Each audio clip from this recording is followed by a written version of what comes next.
Now, again, I want to make this very, very clear. Peter Obi is a good man. I supported him. I voted for Peter Obi. I campaigned vigorously for Peter Obi. The videos are everywhere. I stood in the sun, in the rain, screaming, shouting, everyone vote for Peter Obi. I sacrificed 8 months of my life in the field campaigning for Peter Obi because we believed he was a good man. And I need you to remember this. As a presidential candidate, your campaign is based on your party manifesto.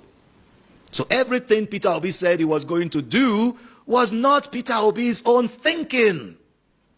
He was reading out the manifesto of the Labour Party. Now, the election came, gone. A man who wants to be the president of a country as diverse as Nigeria should at least have some diplomacy to be able to resolve internal party conflicts. So if you cannot resolve the internal conflicts of your party, what is the guarantee that you can handle a country as politically, religiously, traditionally, culturally diverse as Nigeria?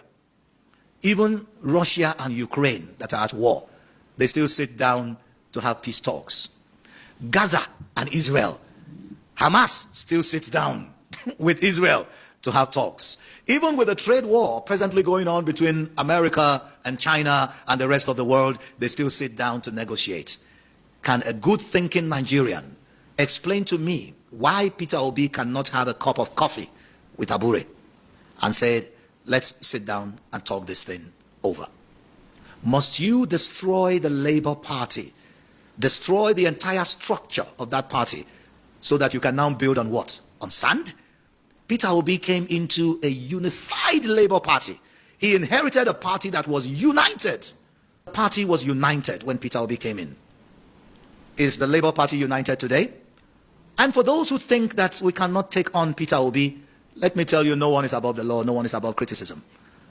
I want to make it very, very clear to everyone that is watching this broadcast that Peter Obi has a tendency, unfortunately, very sad, a tendency of destroying any political party that gives him space, that accommodates him.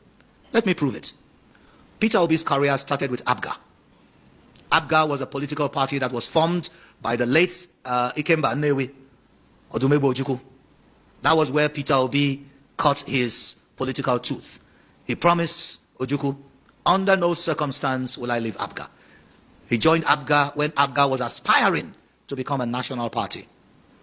After ruling for 8 years under ABGA, Peter Obi abandoned ABGA, and not just abandoned ABGA, he fractionalized ABGA to the point where ABGA may never recover. He went to the PDP. He was welcomed with open hands in the PDP. Atiku Abubakar made him his vice presidential candidate. Again, he promised Atiku Abubakar, I will be loyal and dedicated to you as a vice president. I will work with the PDP. They campaigned against Buhari, lost that election. Now, come 2023, Peter Obi, don't forget, now we're talking about Labour Party. 2023, Peter Obi was still a member of the PDP.